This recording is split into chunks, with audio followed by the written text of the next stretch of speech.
way for the people as they are entering the hall so that they can be seated at the earliest possible and we can start with the program.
May I just once again request people who are standing in front of me and even behind, if you can kindly take your seats. We are good to start with the session. Just waiting for all of you to settle down, please.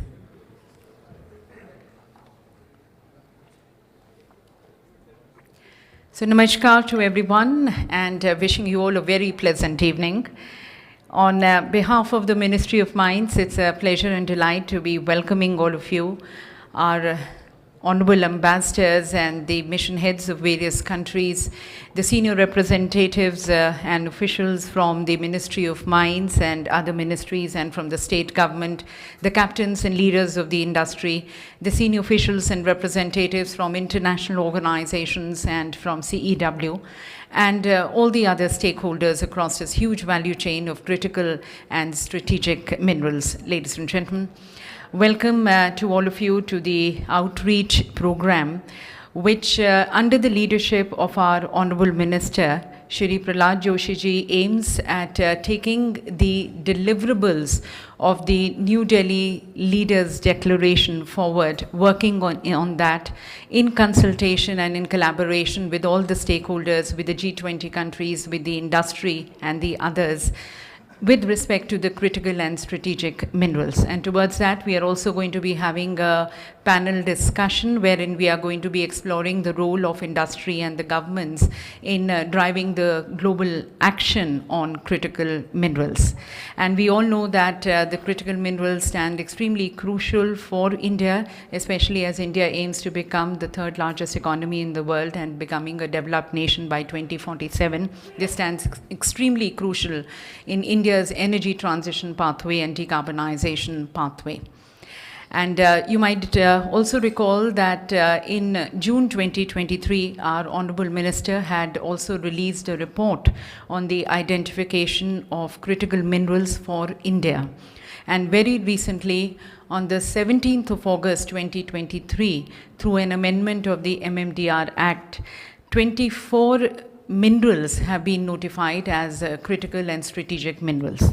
And today we are going to be witnessing the launch of the first tranche of auction of critical mineral blocks at the hands of our Honorable Minister, sir. And that's going to be paving way for further auctions in the coming days, happening in a very phased manner. So with this outlook to this entire program which we have, at the very outset, I would like to request our respected Joint Secretary, ma'am, Dr. Veena Kumari D, requesting her for her opening remarks and welcome address. Thank you, ma'am. Excellencies, guests and participants, a warm good evening to all of you.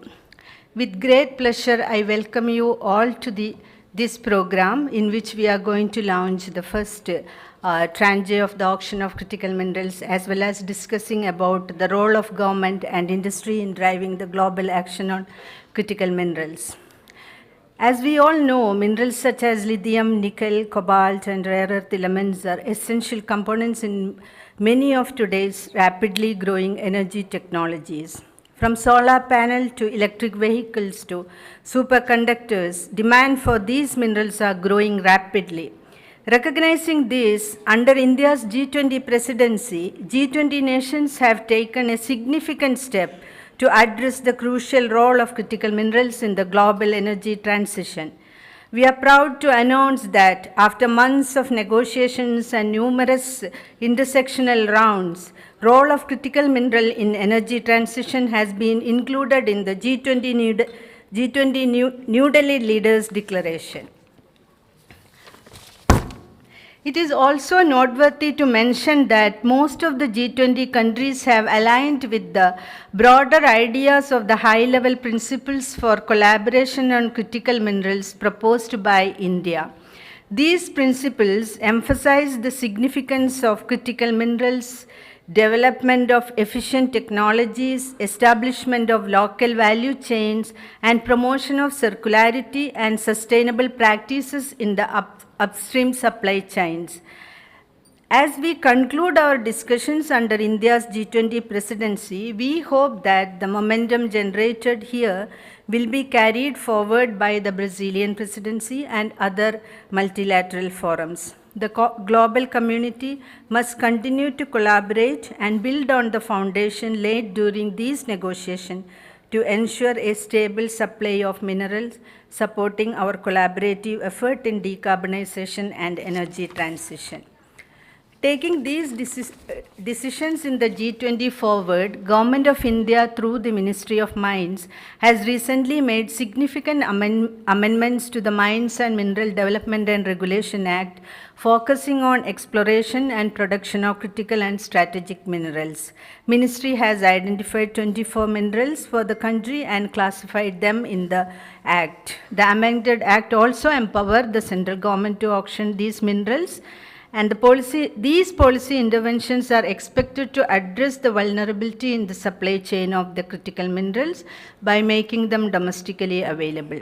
Today, the first tranche of the auction of the critical mineral will be launched by the Honorable Minister of Mines. The Honorable Minister of Mines, Shri Pralhad Joshi sir, who has been spearheading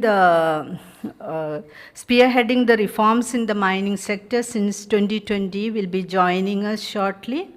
And all the progressive reforms during the last few years have been implemented as per the guidance of the Honorable Minister.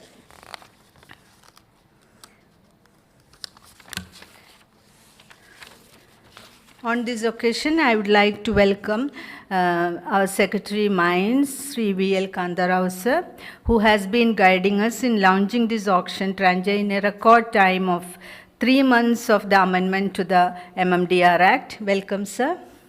I also extend warm welcome to His Excellency Mr.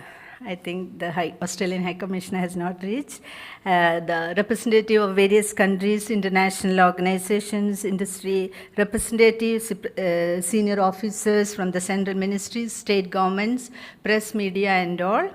Once again, a warm welcome to all. I hope these collaborative efforts will lead us to a more sustainable and resilient future. Thank you. Thank you, ma'am, for reflecting on the consensus which was built during the G20 New Delhi Leaders' Declaration, and further the various initiatives which the Ministry of Mines has been taking under the leadership of the Honorable Minister towards building a more robust and a resilient supply chain. And now, ladies and gentlemen, we begin with the panel discussion on the topic of role of government and industry in driving the global action on critical minerals. We have our moderator, Mr. Rishabh Jain, from the Council on Energy, Environment and Water. Would like to also apprise the August gathering that the Ministry of Mines, in collaboration with CEW, had conducted a virtual session on decoding G20 consensus on critical minerals for energy transition. We have our panelists who join us in these discussions, welcoming His Excellency Hugo Xavier Govi. I believe he's going to be joining us, the Honorable Ambassador of Argentina. His Excellency Mr. Philip Green, the High Commissioner of Australia to India. Mr. Seppo Nurmi, the Minister Councillor, Deputy Head of Delegation, Embassy of European Union. Mr. Damon Dubod, the Energy Unit Chief, Embassy New Delhi. And from the international organizations, we have Ms. Mary Warlick, the Deputy Executive Director, International Energy Agency, Mr. Devi Prasad, the Executive Director of the India Energy Storage Alliance, and Mr. Sunil Duggal, the Chairman Strategy and Policy, Vedanta Limited, and the ex-President of the Federation of Indian Minerals Industries. So welcome to all of you, and I hand over to our moderator for the proceedings. Thank you. Thank you. Thank you, ma'am. It's an honor and privilege to moderate the next segment of discussion. Respected Secretary Sir, Additional Secretary Sir, Joint Secretaries, senior members from the Government of India and other government representatives, His Excellencies and Ambassadors who will be joining us shortly. As pointed out earlier, critical minerals were discussed in great detail during the 4 rounds of the G20 Energy Transition Working Group. Today's discussion will now revolve around actioning the consensus language. We have a great set of panelists from G20 member countries, international organizations, and industry. We have a total of 35 to 40 minutes of discussion, so we'll try to keep it crisp and to the point. While we wait for His Excellencies, maybe we'll start the round with the industry experts who are already here and then move back. So I'll first start with the India Energy Storage Alliance, Mr. Dash. Battery question. In the first round, maybe I'll ask you to give a short scene setting remarks, maybe for 3 minutes. And the second round, I'll come back to you with a question. So over to you for your crisp scene setting remarks. Thank you. Okay. It's a pleasure to speak at this forum and good to see about the auction about critical minerals. In last 10 years, India has journey started from the energy storage and battery deployment to minerals. It's a very fast track journey. We all should be feel proud about it. And regarding the energy storage and battery requirement, we have to thank to the PLI scheme, which has been floated by the Honorable Prime Minister, and the many companies are setting up the gigafactories. And considering India, what we at IESA expected, India will see 5 to 7 gigafactories with a combining capacity of 200 gigawatt hour manufacturing capacity by 2030 and 500 gigawatt hour by 2035. To achieve these gigafactories for the advanced energy storage, we need all type of raw materials: lithium, cobalt, manganese, copper, aluminum, all of these. For that, we need around 140 to 400 kilotons of lithium. Similarly, 200 to 600 kiloton of graphite. And all these has been explored by the different government agencies in last few months. And India, there are many companies in last few years, they are started on the chemical processing industry to support the battery manufacturing like cathode, anode, separator, electrolyte. And the next step is all these companies not eyeing only on Indian market. Now these chemical processing companies are also eyeing to export battery materials to other countries. So we are ambition now to become the third largest economy, not to supply Indian gigafactories. These chemical processing companies now eyeing on to export to other countries. As part of that, the first successful intervention by government is on the MSP agreement with USA. We expect similar support from the government, and already Indian companies have taken their first steps. Few companies have already setting up their plants in Karnataka, Odisha, Tamil Nadu and other part of in India on the chemical processing of battery materials and minerals. With this action will definitely help Indian conglomerates and private companies and PSUs to enter this space. Thank you, Devi. I'll now move to Mr. Duggal for your 3-minute quick scene-setting remarks. Thank you. Thank you, Mr. Jain. Thanks for inviting me to speak something about the critical mineral. Very thankful to Mines Ministry and Government of India that after so much of talk which has taken place in the last few years, lot of MMDR amendments have been done, especially in the last 2-3 years, realizing the importance of critical mineral and deep-seated minerals. Everybody knows that when we are talking about the energy transition and the technology and even the security of the country, and now when we are talking about production of the semiconductors, all this requires a great deal of critical minerals. And we all know that these are strategically located in certain parts of the world. Like you see, 65-70% of the cobalt is located in Congo. The lithium is located either in the West, either in Australia or in the American continent. So similarly, there are a lot of minerals which are located not across the world, and the importance of such minerals, especially in view of the geopolitical equations which are emerging, it is very important to produce these minerals in our country. And I'm very happy that huge actions have been taken by the Ministry of Mines and Government of India, where they are liberating the laws, they are liberating the regulations, and today is the day when we are launching the auction of these critical minerals. I am also very happy that the Ministry of Mines has decided that the auction of minerals will be done through the center, not will be left to the state. So we all know that the energy, the mineral intensity of the renewable plants is 8 to 10 times. The mineral intensity of the EVs is 6 to 8 times.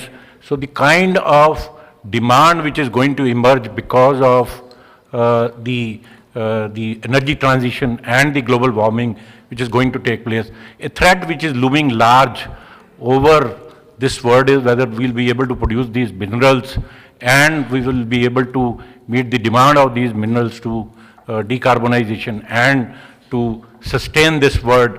The importance of this has been realized by our country, and thanks Ministry of Mine for having people assembled over here to deliberate on this very, very important topic, and then Minister inaugurating the auction process for our country. Thank you very much.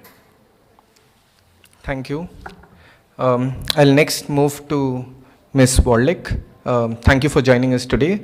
We're doing a first round of scene-setting remarks, and over to you. Thank you. Thank you very much for the opportunity to join you today and for this very important event on a really very important issue, the whole issue of critical minerals. Over the past few years, it's become quite apparent that the clean energy transition is certainly happening fast and much faster than many around the world realize. Just as a few examples, in the last year, solar PV capacity additions grew by 1/3 and are on course to shatter more records in 2023. And just 2 years ago, around 1 in 25 cars sold in the world was electric, and now it is 1 in 5.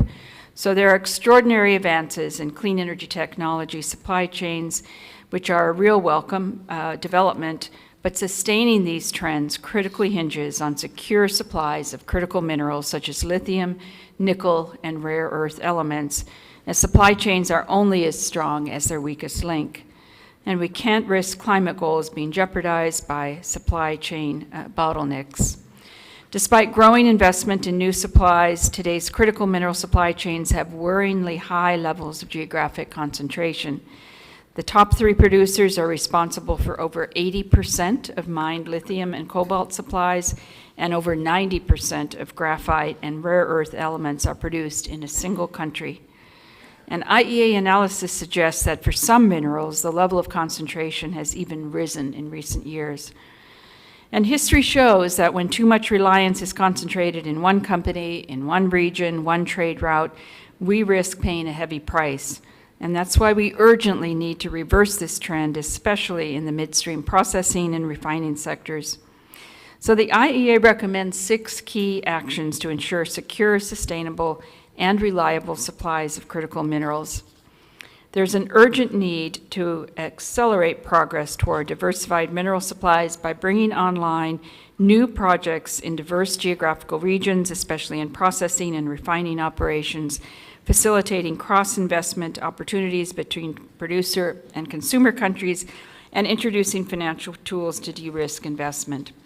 Second, in addition to addressing the supply side, we need demand-side actions to tap the full potential of technology and recycling to alleviate potential strains on supply. Third, promoting market transparency is crucial to facilitate new investments by strengthening due diligence and traceability practices. Fourth, we need reliable information for informed decision-making.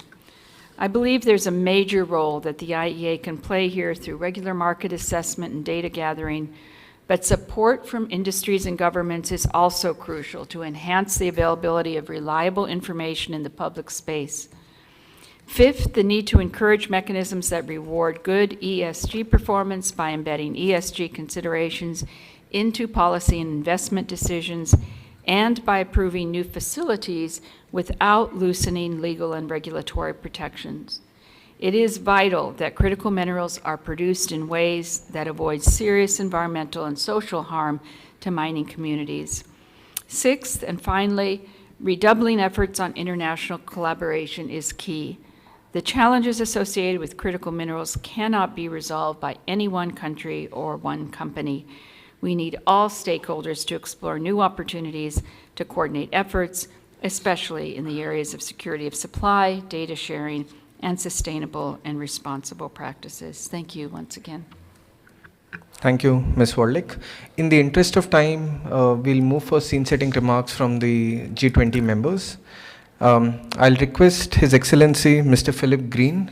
First of all, welcome and thank you for sparing the time and joining us today. I'll ask for a 3-minute scene-setting remark from you on the topic. Thank you. Well, thank you very much, Mr. Chair, and it's a great privilege to be able to talk in this august company about an issue which is at the highest priority for Australia. I guess the first thing to say is that My country is blessed with some of the more abundant resources of critical minerals globally. We are, as things stand, the largest producer of lithium in the world, with about half of the world's production. And we have the second largest resources of cobalt in the world, a range of other rare earths that are of consequence to this meeting. As the previous speaker made very clear, there are, however, many rigidities in the supply chains around these important minerals, and much of the processing occurs in places other than Australia. It's a very high priority of my government that we find smoother supply chains that will in particular ensure that our partners like India get access to the key critical minerals they need for their supply chains. So what are we doing about it? Number one, my government is investing heavily in critical minerals development in our country. We have a fund valued at $2 billion, which is designed to provide loans to critical minerals firms that want to go ahead with mining and, importantly, processing operations in our country. That fund is very well, is going well and has already supported 3 crucial projects. Number two, I am deeply engaged with your industrial sector in terms of the needs that they have for critical minerals in the future. And I and my team are, frankly, on a weekly and sometimes daily basis engaging with your largest industrialists to get them access to the critical minerals they need in Australia. Now, one of the things I have to tell them is that the market for lithium in Australia at the moment is hot. There is very substantial demand from our friends in North America, from our friends in North Asia, and for our friends from Europe. I see it as part of my job to make sure that India gets a reasonable share of what is available in Australia, and we are working very hard with your commercial sector to give them every opportunity. But the reality is that Indian industrialists will need to act fast and aggressively in order to get access to the critical minerals they need. They will get every assistance from the Australian High Commission and our authorities in Australia. The final thing, as many of you will know, is that at the government-to-government level, we have established a partnership between Kabil and our Critical Minerals Office, which has already identified 5 prospective projects, 2 in lithium and 3 in cobalt, which are now undergoing due diligence to see whether we can bring to fruition. So we are working not only at the level of business to government and business to business, but government to government to try to crack this.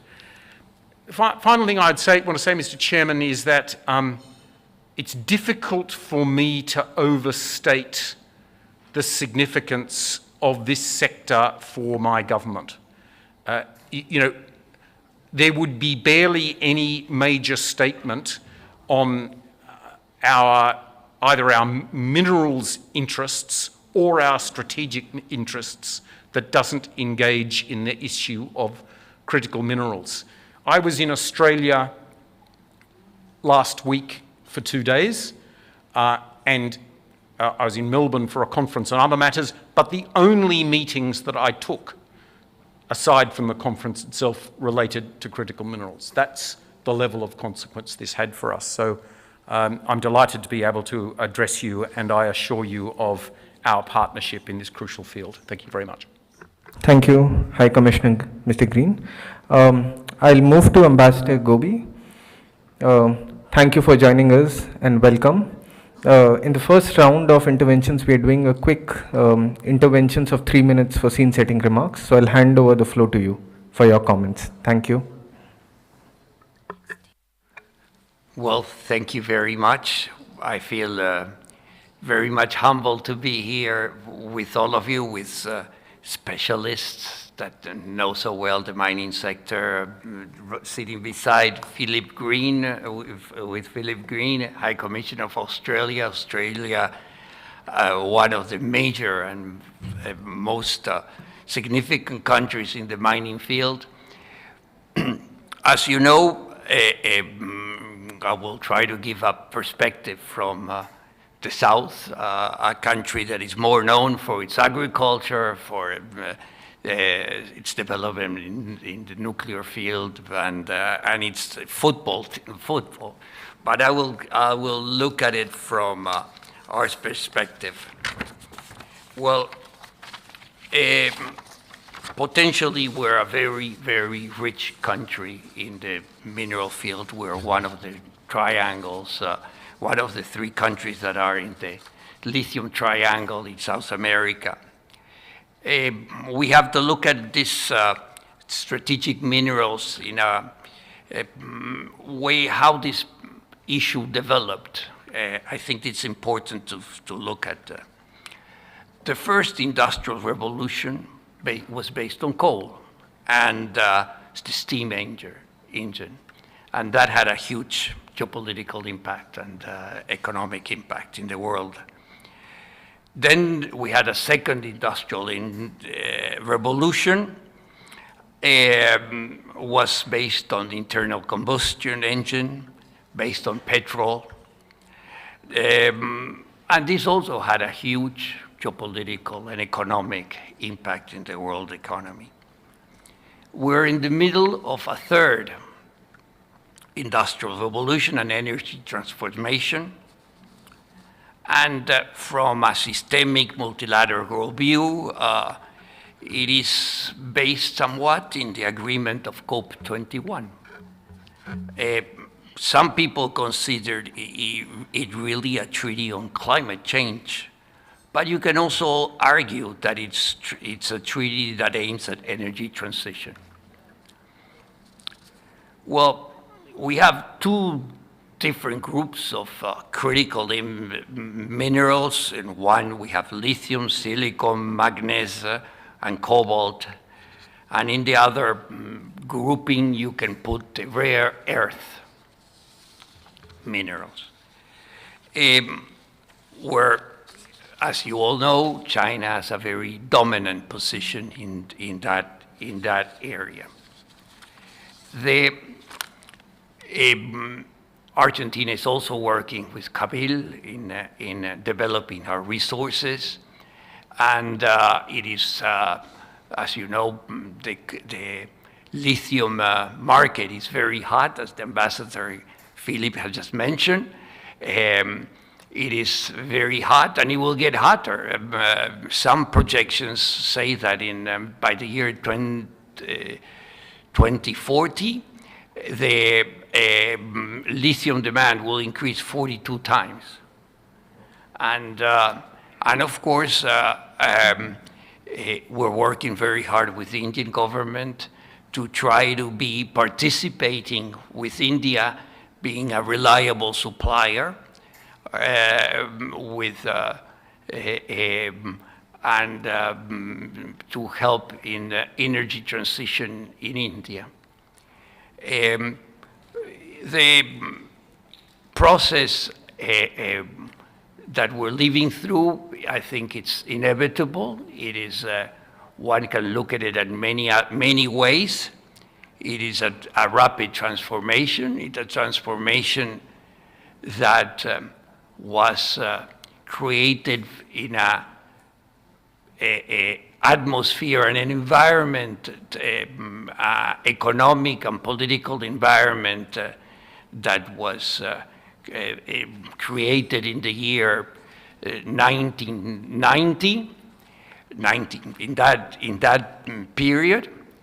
And now we are confronting a totally different environment, which creates new challenges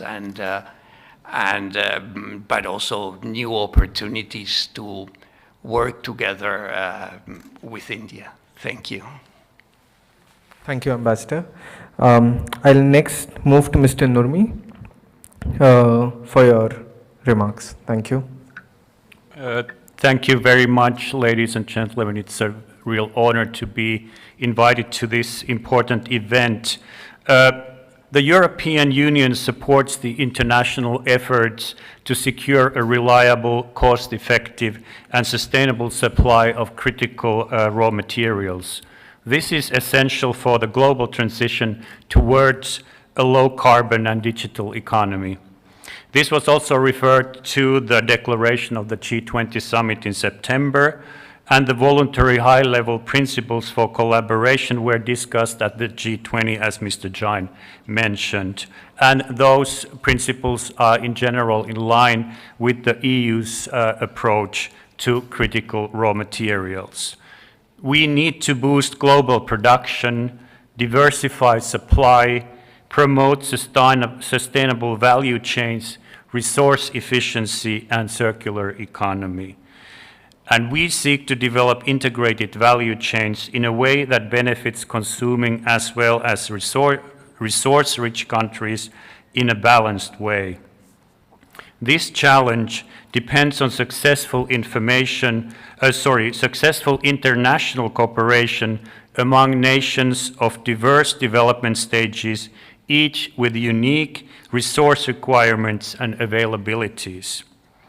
And the EU has embarked on an ambitious program on critical raw materials, or CRM, with an important international dimension which materializes in strategic bilateral partnerships with resource-rich countries and in the establishment of so-called Critical Raw Materials Club. The strategic partnerships bring in sustainable investment and added value along the production chain from extraction to refining and further processing. And they encourage respect for environmental, social, and governance standards in countries where parts of the mining sector still belong to the informal sector of the economy. From the EU side, it is essential that our CRM imports do not embed forced or child labor. And the EU initiatives complement and support the work carried by other international fora. And our initiative is a source of opportunity for richly endowed countries.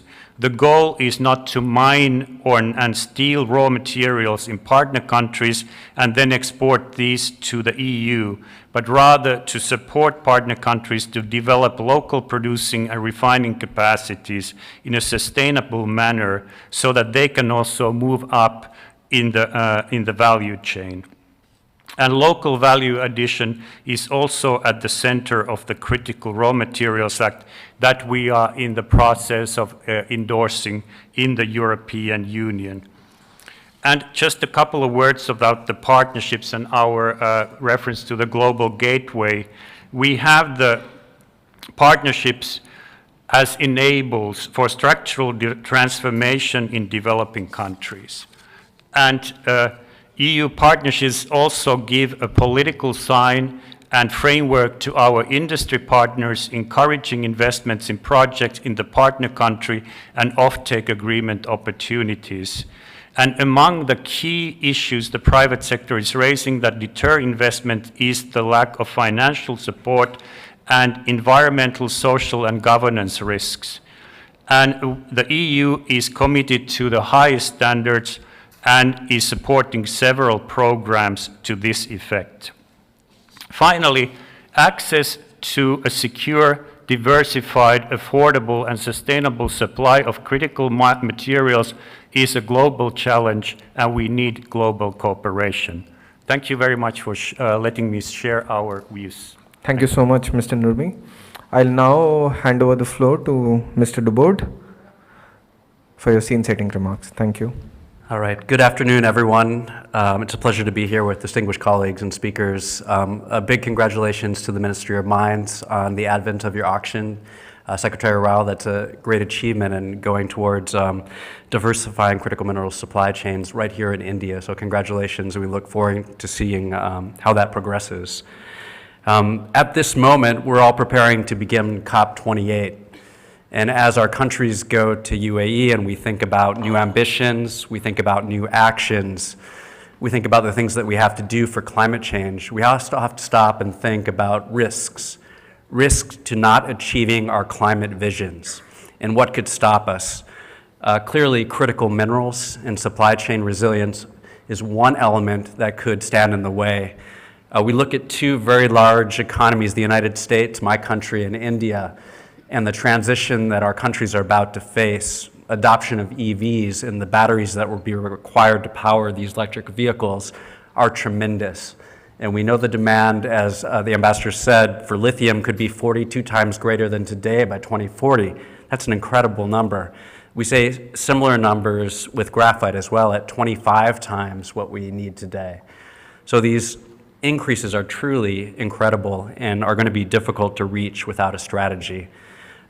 We need to increase the total supply of critical minerals. We also need to stabilize the market through greater country cooperation. Right now, we see turbulent and opaque markets, and through partnerships across countries, we need to bring more transparency to our critical minerals supply chains. That's going to help with price volatility, and it's also going to add some certainty to the market, which will bring hopefully greater investment into new projects, into new countries. As has been mentioned also was the need to improve environmental and sustainability standards as well. We know that when we are processing, extracting, producing critical minerals, that there is a danger that you'll have negative environmental impacts. We've seen in the past that there have been poor labor practices, and so it's absolutely critical that we have good environmental, social, and governance strictures around the activities that we're doing with critical minerals. I think at this moment we saw good progress through the declarations, the statements associated with the G20 and critical minerals, through our joint partnerships such as the Mineral Securities Partnership. We're making good advancements, I think, on developing alternative supply chains. As individual countries, we have many programs, and we'll, I'm sure, talk about some of them as we continue.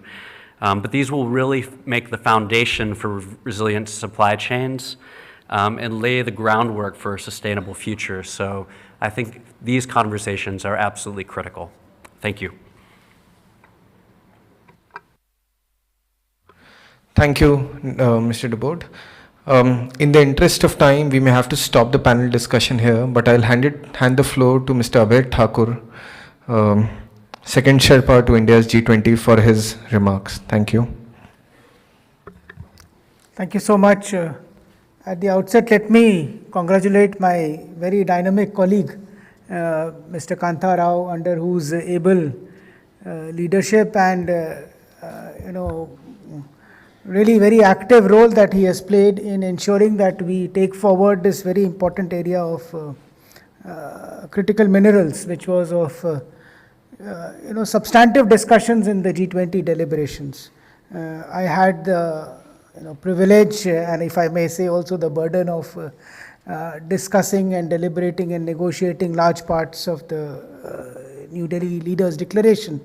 And I would like to just give a couple of insights so that we could be more clear about where we take this discussion forward more holistically. One of the important points that was made by countries during the G20 discussions on critical minerals was to not limit it only to critical minerals, but also expand it to materials and technologies.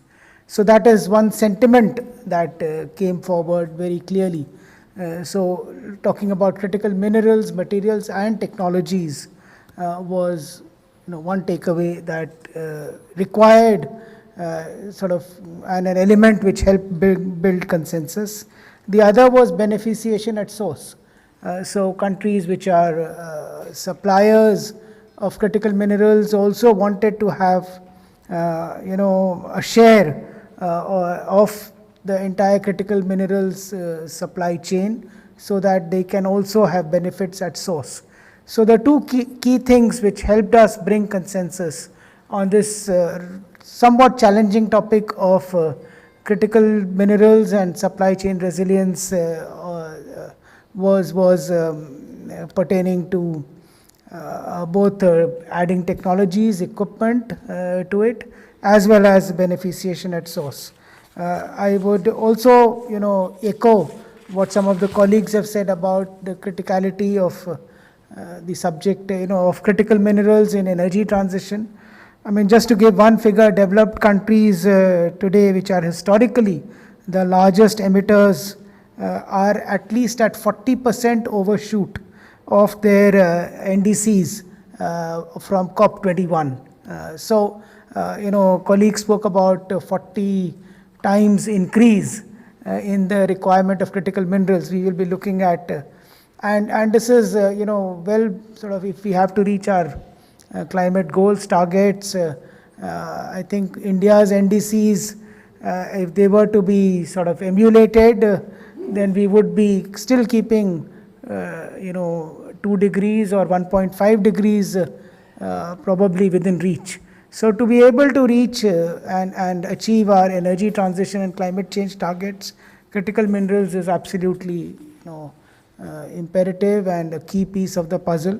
I will not like to say more because there are experts on this forum, except to say that the Foreign Office, the Government of India, considers this as a very much a whole of government effort. I once again congratulate Ministry of Mines, and we would be wanting to take it to more, even stronger. Currently, we have voluntary principles on critical minerals, which were adopted in the G20 energy track. Could we do more? How could we develop it further? And what more in terms of G20 agreements could be brought in going forward? So thank you. Over to you. Thank you. Thank you, Mr. Thakur. While we wait for the minister, maybe we'll start with the next round of comments. And if it's okay, maybe I'll ask the industry representatives to maybe and give the floor to them and hear more on what they would expect from G20 members and what are the kind of policy directions that they would want to see.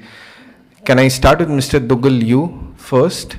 And a lot has been discussed earlier in terms of not just mining, but local processing and beneficiation. How do you then see that what is the role of the government and of course the private companies to develop some of these processes locally and develop the infrastructure, skills and capability? Thank you. Maybe if I can ask you to limit the intervention to 90 seconds. Thank you.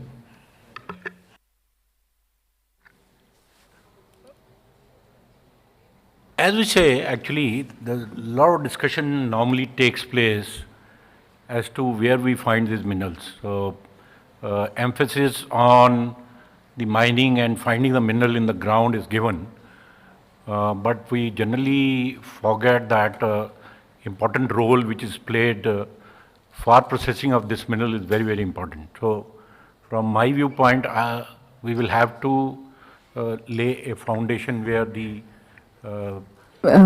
my apologies, Mr. Duggal. Ladies and gentlemen, we would like to welcome our Honorable Minister of Mines, Shri Pralhad Joshi ji. Thank you so very much, sir, for joining us and for your leadership.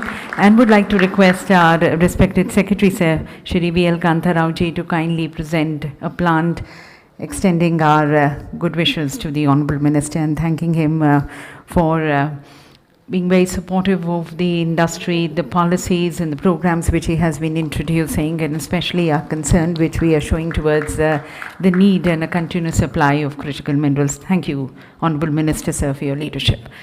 And with that, once again, handing over to Mr. Duggal. Okay, thank you very much. I thought my turn is over. You can take 30 more seconds and finish. So, thank you. What I was trying to say is that the role of processing of mineral is equally important and critical because the kind of deposits which are found in critical mineral and the kind of affinity of some of the rare earth minerals which have with each other, it is not that easy to separate these rare earth minerals from each other and from Ganges. So it requires some kind of typical R&D which has to happen to suit to the kind of minerals we mine. And I think in the different geographies, the environment consideration and the environment challenges are also different. So I think there is a lot to learn from the world, the way the critical minerals are processed, but they also have to suit to the requirement of the kind of mineral which are mined. I think to set up that value chain and to meet this challenge, we will also have to deal with this topic, and in future we will also start discussing about this topic more critically what we have been doing in the past. Thank you very much. Thank you so much, Mr. Duggal. With this, we'll conclude the panel discussion, but I just want to reiterate and what I've been constantly hearing over the last 1 year in the G20 deliberations and again today, developing the critical mineral value chain is a very, very complex process. And there is a clear need for countries to collaborate and cooperate on different parts of the value chain. And just by doing this, we'll not be able to solve some of the immediate and urgent problems, but also be able to plan for some of these long-term requirements of the critical minerals. So hopefully, we'll continue the discussion during dinner and afterwards. And with this, I conclude the panel and hand it over back to you. Thank you. Yeah, thank you, Rishabh, for driving this very interesting and very informative session. Thank you to the leaders from G20 and from our industry joining us in these discussions. And now I request our respected Secretary, Ministry of Mines, Shri V.L. Kantharao ji, for his special address. Honorable Minister for Parliamentary Affairs, Coal and Mines, Shri Pralhad Joshi ji, G20 Second Sherpa and Excellencies from Argentina, Australia, EU, Brazil, Korea, Canada, Indonesia, USA and UK. Business leaders who are present today, Government of India and state government officials who are present today, representatives of international think tanks, domestic think tanks, academia, startups, media, ladies and gentlemen. I extend a warm welcome to the Honorable Minister and all of you for joining us today. Today we have gathered with a shared commitment to addressing one of the most pressing challenges of our time, the sustainable management and utilization of critical minerals. And today we'll also present a small solution from our side. As all of you have said, the world is currently undergoing a significant energy transition with a focus on reducing reliance on fossil fuels and adopting cleaner energy sources. This transition is essential for addressing climate change and achieving sustainability. Under various forums, as mentioned by the G20 Second Sherpa and many of you, including G20 forum, countries have agreed to share and collaborate in accelerating clean, sustainable, affordable, and inclusive energy transitions. Ministry of Mines, Government of India, as part of the Energy Transition Working Group, has actively involved in the deliberations in G20 and was instrumental in ensuring that the role of critical minerals in energy transition is acknowledged by the G20 leadership in its declaration about the high-level voluntary principles that were agreed to by the G20 member countries. There are also collaborative international efforts through other multilateral engagements which are undergoing to build a resilient critical minerals value chain. Ministry of Mines is actively engaging in these partnerships and alliances. To name a few, we are part of the Mineral Security Partnership, and we have recently joined the Indo-Pacific Economic Framework, whose Pillar 2 has been signed 10 days back, which is about supply chains. Securing supply chain is imperative to reduce import dependency, enhancing national security, and to establish a domestic value chain to meet growing demands. The Government of India is committed to fostering the growth of the domestic critical mineral sector by focusing on exploration, processing, use, and recycling. Regarding exploration of critical minerals in India, the Geological Survey of India and other exploration agencies are being encouraged to take up many more projects which are either self-funded or being funded by the trust or a pool of fund that we have in the Government of India.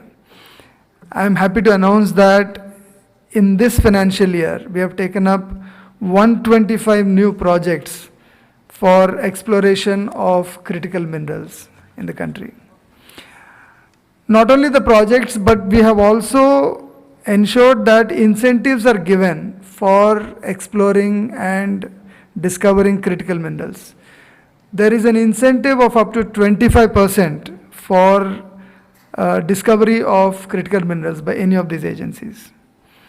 As mentioned earlier by Veena, we have made necessary changes in our Act in August 2023, and we have introduced what is called exploration license, which will be allotted through a reverse auction process. Currently, the rules that we have notified are under discussion, are in public domain, to bring in the exploration license regime.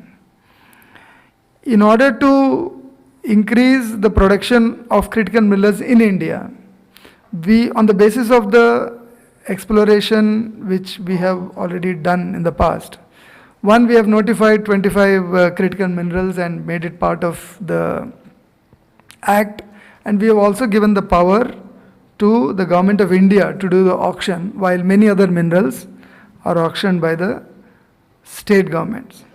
So today, Honorable Minister will be launching the first tranche of such critical mineral blocks for auction. Apart from mining, as has been mentioned by some of the speakers, we also want to encourage the development of technologies for processing and recycling.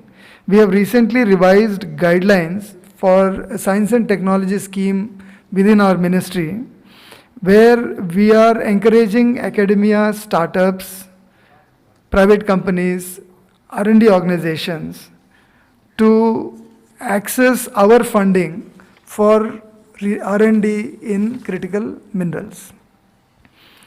As we move forward, let us continue to work together, transcending borders and boundaries, to ensure a resilient and sustainable critical mineral value chain for the benefit of our planet and future generations.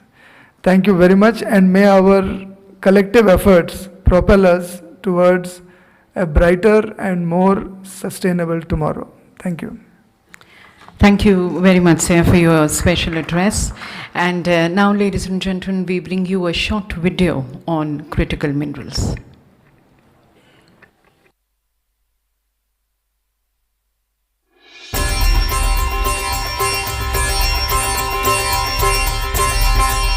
India is at the cusp of multifaceted transformative journey encompassing economic, technological, social and geopolitical dimensions.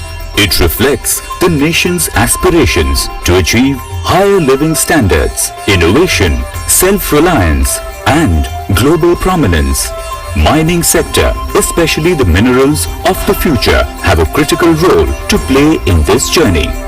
critical minerals. These often unfamiliar yet indispensable elements are the bedrock of modern industries, propelling our nation into a new era. Critical minerals are the lifeblood for driving innovation and powering our nation's progress. They are essential for the production of high-tech goods, communication networks, and energy storage systems for green and clean energy solutions to combat climate change and protect the environment. Significance of these minerals has been emphasized by our Honorable Prime Minister Shri Narendra Modi. पंचामृत की सौगात देना चाहता हूं। पहला, भारत 2030 तक अपनी non fossil energy capacity को 500 gigawatt तक पहुंचाएगा। दूसरा, भारत 2030 तक अपनी 50% एनर्जी रिक्वायरमेंट रिन्यूएबल एनर्जी से पूरी करेगा। तीसरा, भारत अब से लेकर 2030 तक के कुल प्रोजेक्टेड कार्बन एमिशन में 1 बिलियन टन की कमी करेगा। चौथा, 2030 तक भारत अपनी अर्थव्यवस्था की कार्बन इंटेंसिटी को 45% से भी कम करेगा।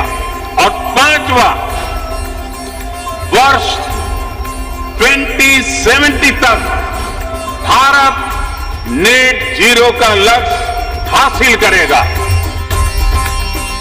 The Ministry of Mines implemented these directions through amendments to the MMDR Act to create a framework empowering central government to auction the critical and strategic minerals. Accordingly, 24 minerals like lithium, graphite, nickel, molybdenum, titanium, vanadium and cobalt were classified as critical and strategic minerals in Part D of the first schedule of the MMDR Act through amendment in August 2023. Further, the royalty rates were revised and were kept low for these minerals. The auction process ensures transparency and competitiveness. Central government facilitates revenue generations for the states as auction proceeds contribute to the state exchequer, exemplifying the strength of India's federal structure. In this auction tranche, blocks of minerals such as lithium, nickel, PGE, graphite, molybdenum, potash, phosphorite, REE and glauconite are launched.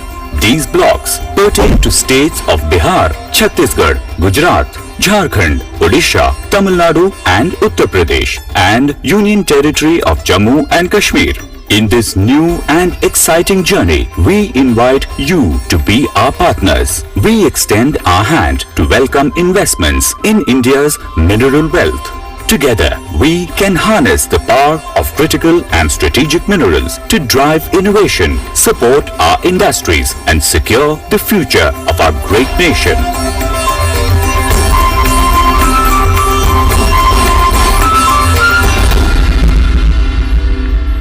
So, ladies and gentlemen, you heard about India's commitment to sustainable development and net zero under the leadership of our Honorable Prime Minister, and towards that, the very importance of critical minerals and the process of auction.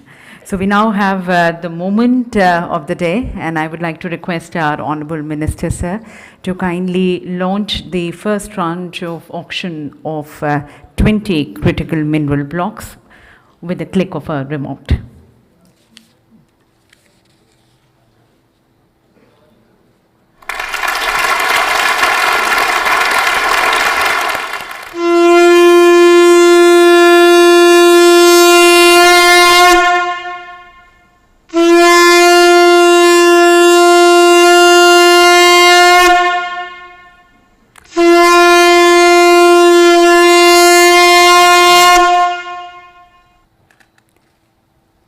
So definitely a landmark initiative, ladies and gentlemen, which is going to be boosting our economy, enhancing our national security, and support our transition to clean energy future. With that, I would now like to request our Honorable Minister of Parliamentary Affairs, Coal and Mines, Shri Pralhad Joshi ji, for his keynote address. Namaskar. Ambassador of Argentina to India, High Commissioner of Australia, Deputy Head of Delegation of EU Embassy, Energy Unit Chief, US Embassy, Deputy Executive Director, IEA, Executive Director, IESA, Shri Kantarao, Secretary Mines, and Abhay Thakur, Second Sherpa G20, and all other representatives who have gathered here from the various department and the ministries. I welcome you to all for this function and also the first launch of the critical minerals.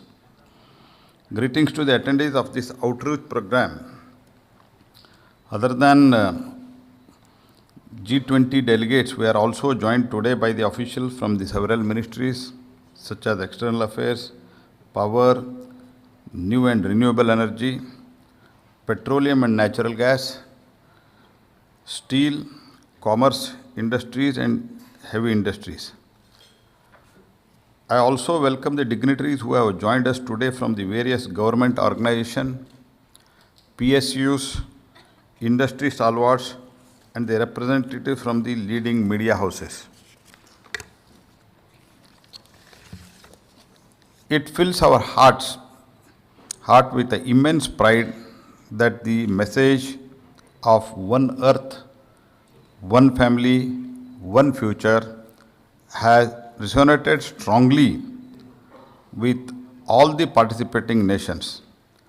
Under the Prime Minister Shri Narendra Modi, India has not only presided over the successful summit, but also championed the voice of the global south.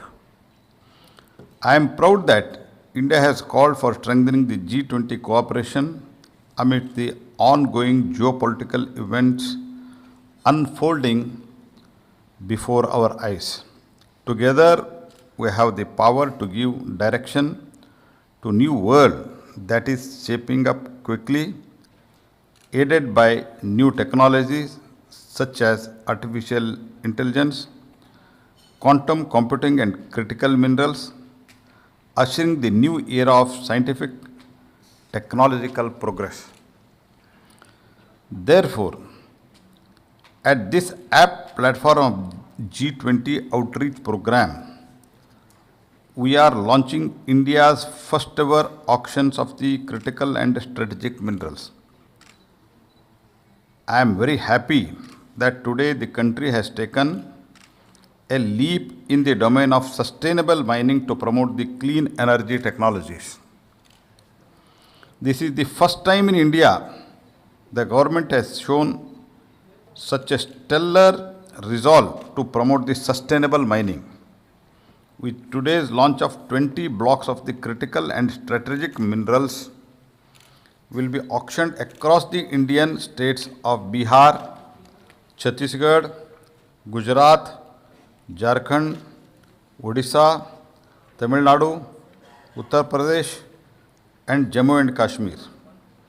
Minerals to be auctioned include glauconite, nickel, platinum group of elements, potash, graphite, molybdenum, phosphorite, lithium, titanium, and rare earth elements. I will also take this opportunity to invite the prospective bidders from across the globe to participate in India's first ever such auctions of critical mineral blocks. Out of 20 mineral blocks, 16 blocks are put up for the grant of composite license and 4 blocks for the grant of mining lease. The representatives from the G20 nations, I would like to reiterate that under Prime Minister Shri Modi ji, India has emerged as a major growth center. It is the best time to partner with us as India means business. Record inflow of FDI in the country shows that economic landscape in India is spreading to small, medium and even informal enterprises.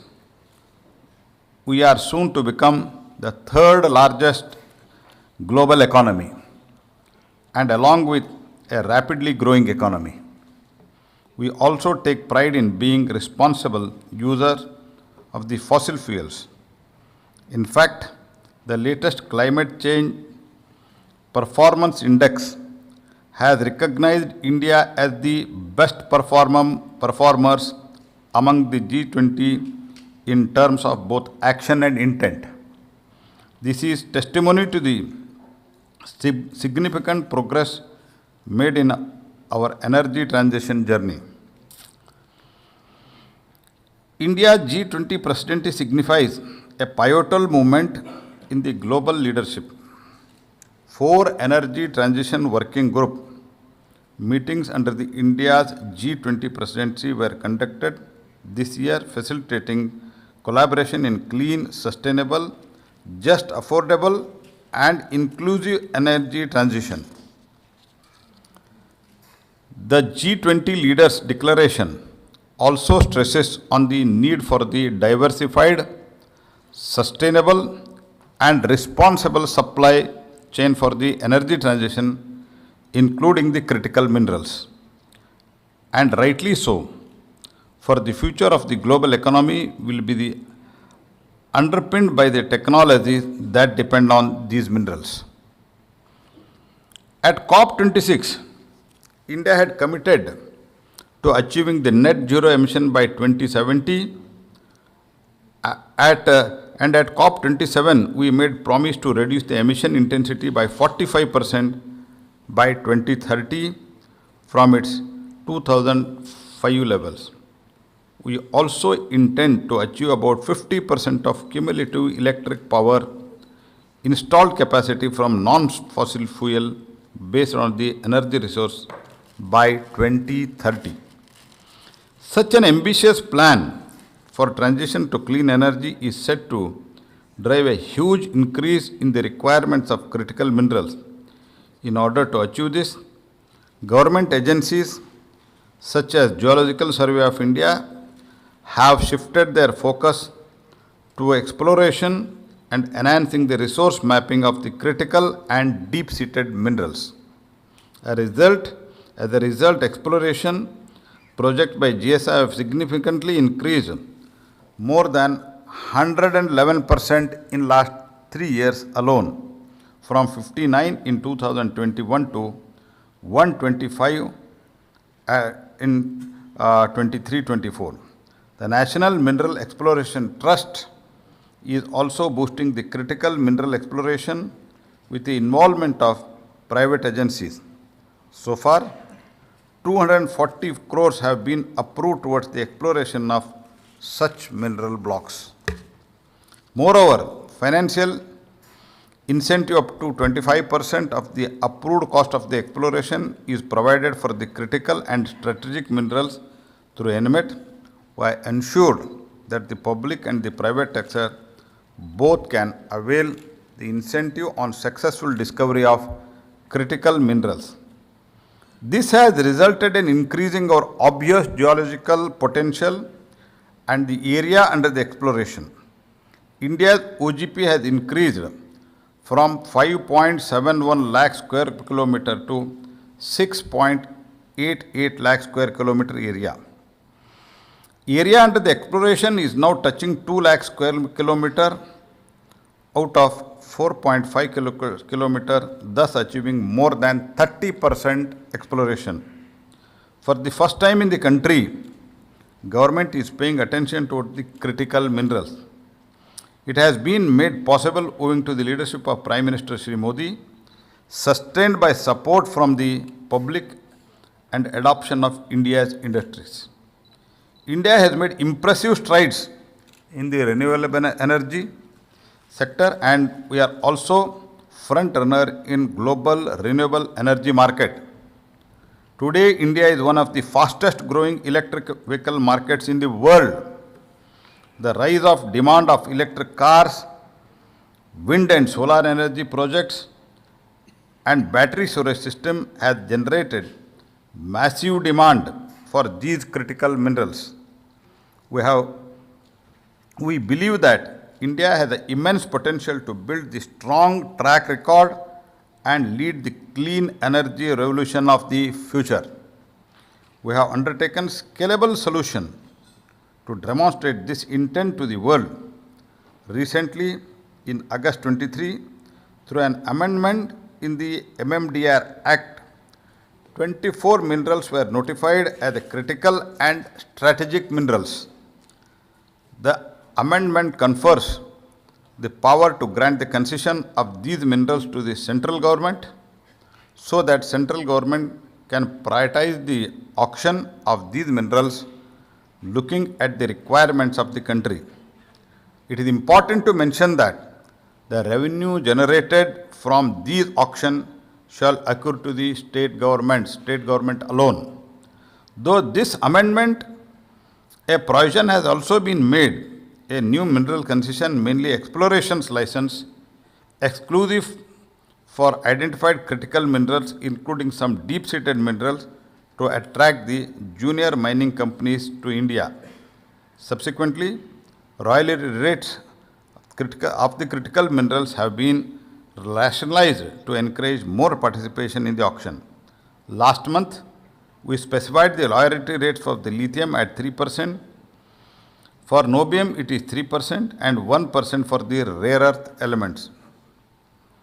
These steps will boost the auction of these minerals blocks and are in line to reduce our reliance on the fossil fuels.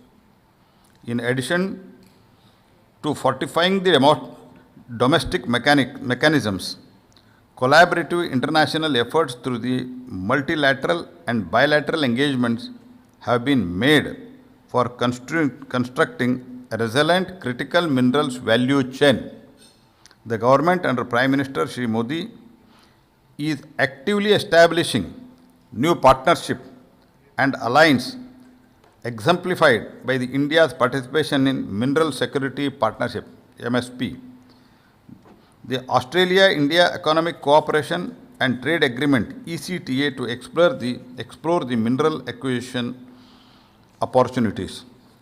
As a pivotal member of the G20, India has proactively undertaken a series of initiatives aimed at strengthening the supply chain of the critical minerals. As you are aware, the Indian presidency of G20 has proposed 4 high-level guiding principles on voluntary basis for accelerating the development of global value chain of the critical minerals. These guiding principles were finalized taking into the account of national circumstances, needs, priorities of the different countries. These principles will continue to guide our domestic policy to secure India's critical minerals for the future. Today's launch of auction is only the first tranche of such auctions. I assure you, we will continue to add more blocks of critical minerals in subsequent tranches. Not only this, based on the industry feedback, we will continue to amend the relevant laws in order to make it easier to operate in the domain of clean energy technologies. And I am happy to note that back all these initiatives, India's greenhouse emission rate has dropped by 33% in last 14 years as a renewable energy generation scaled and forest cover is increased. This is the landmark achievement that will boost our economy, enhance our national security, and support our transition to the clean energy future. With these words, let me invoke the theme of India's G20 presidency, Vasudhaiva Kutumbakam, is taken from the Hindu scripture Maha Upanishad and means the world is one family. It highlights the importance of shared goals. The groundwork laid during the India's G20 presidency positions the nations to take the leadership role in critical minerals. With the shared goals, we can learn from each other to move towards emission reduction, climate change mitigation. India will remain committed to strengthen the global critical mineral supply chain through favorable policies and continued engagement through G20 and new multilateral partnership. I am confident if we bring the governments, business and civil society together, we can truly move forward with the universal sense of oneness. Sarve janaha sukhino bhavantu. May let all be peace and prosperous. Thank you. Dhanyavad. Thank you very much, Honorable Minister, sir, for highlighting the initiatives which India has been taking towards ensuring a continuous supply of critical minerals, the importance which India is attaching towards critical minerals for its more responsible and sustainable growth and a clean energy future. Thank you, Honorable Minister, sir. Ladies and gentlemen, would like to apprise you all that the commencement of the sale of tender document shall start from today onwards, 29th November 2023. Details of the mineral blocks, auction terms, timelines, etc. can be assessed on the MSTC auction platform from 6 p.m. onwards today. Also, the booklet on the blocks which have been put on auction, you can collect a copy of the same from outside. And as we conclude the session, I would now like to request Shri Mushtaq Ahmed, Director, Ministry of Mines, to kindly propose a formal vote of thanks. Thank you so much. From Stone Age to Metal Age, internal combustion engine to EVs, from telephone landline to mobile technology, to name a few, different minerals have played significant role in growth of human society. Who would have imagined that few grams of silicon, cobalt, lithium in a chip or a mobile battery can revolutionize modern world? Honorable Minister of Parliament Affairs, Coal and Mines, Shri Pralhad Joshi ji, His Excellencies, esteemed dignitaries, panelists, and participants, ladies and gentlemen, good evening to all. It is my proud privilege to propose the vote of thanks at the conclusion of the outreach program and the launch of first tranche of auction of critical minerals. I take this opportunity to extend our deepest thanks to Shri Pralhad Joshi ji, our Honorable Minister, for consenting to launch the first tranche of the auction of critical mineral blocks and for delivering the keynote address. We extend our gratitude for this milestone, and this could not have been achieved without your far-sighted vision. We are grateful to Shri V.L. Kanta Rao ji, the Secretary, Ministry of Mines, for his guidance in organizing this event and for this special address. Special thanks to Shri Sanjay Lohia, sir, Additional Secretary, Ministry of Mines, who has always been his guiding light and a source of inspiration. We extend our gratitude to the distinguished excellencies for attending the event. Our sincere thanks also to the speakers from the International Organization, International Energy Agency, International Energy Storage Agency, and the ex-president of the FEMI. Your contributions have enriched our understanding of the challenges and opportunities in the critical mineral sector. I would like to extend a heartfelt thanks to the G20 Second Sherpa, delegates, participants from various ministries, members of the Interministerial Group on Critical Minerals, as well as participants representing various facets of our society.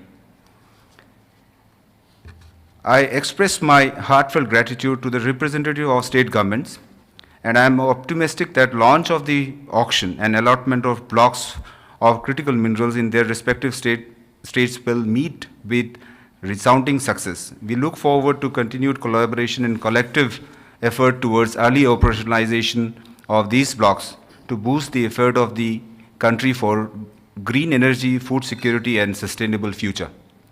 I extend my heartfelt gratitude to Dr. Veena Kumari D, Joint Secretary, Ministry of Mines, and her dedicated team, who tirelessly worked day and night to orchestrate the success of this event. Their unwavering commitment, meticulous planning, and tireless effort have been driving force behind every seamless moment. Thank you for your contribution, active involvement, and enthusiastic participation. Thank you all once again, and have a wonderful evening. Jai Hind. Thank you very much, Mr. Ahmed, for the vote of thanks. And with that, ladies and gentlemen, we conclude the outreach program, thanking all of you for your presence and for your deliberations. Thanking the Honourable Minister, sir, for leading us. And now, ladies and gentlemen, the Honourable Minister, sir, is going to be joining the media for the press briefing. Would like to request the others to please join us in the pre-function area, where the samples of some of the critical minerals are also there at display. You may also collect the booklet, a copy of the booklet of the auctions which have been done of the critical minerals from outside. And post that, we have dinner. So requesting you all also to be part of dinner. Thank you once again, ladies and gentlemen.